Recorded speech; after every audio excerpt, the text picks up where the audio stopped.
Special जज central Islamabad की अदालत में सेनेटर आजम सवादी की जमानत बाद गिरफ्तारी की दरख्वास्त पर समाअत हुई। सेनेटर आजम सवादी के वकील डॉक्टर बाबर आवान ने दलाइल मुकम्मल कर लिए। अदालत ने जुमेरात को प्रोसिक्यूटर रिजवान अब्बासी से दलाइल तलब कर लिए। मज़ीद जानेंगे जियो न्यूज़ के नुमाइंदे अहमद सुबहान से। अहमद सुबहान, अपडेट कीजिएगा।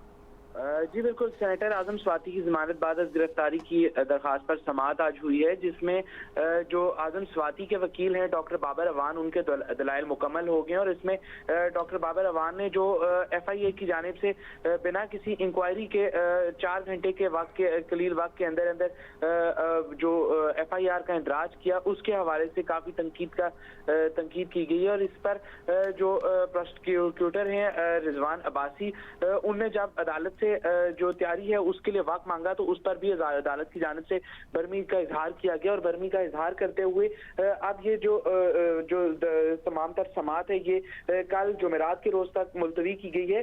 फिलहाल बाबर अवान ने जिस तरह से अपने दलाइल में ये भी बताया कि जो आजम स्वाति के घर में जो उनके बच्चे हैं, उनके जो टैबलेट्स हैं और इस तरह की जो डिवाइसेस हैं वो भी FIA हुकाम ले गए और उसके मुतालिक भी नहीं बता रहे। और फिर FIA हुकाम में जो कानूनी तरीकाकार है कि जिसमें इंक्वायरी होती है और इंक्वायरी के बाद FIR होती है, उसको भी फॉलो नहीं किया। तो ये तमाम तर जो चीजें हैं वो फिलहाल बाबर अवान की जानिब से, आजम स्वाति के वकील की जानिब से अदालत के सामने रखी गई हैं। समाअत कल तक मुलतवी कर दी गई। बहुत शुक्रिया अहमद सुबहान अपडेट करने के लिए।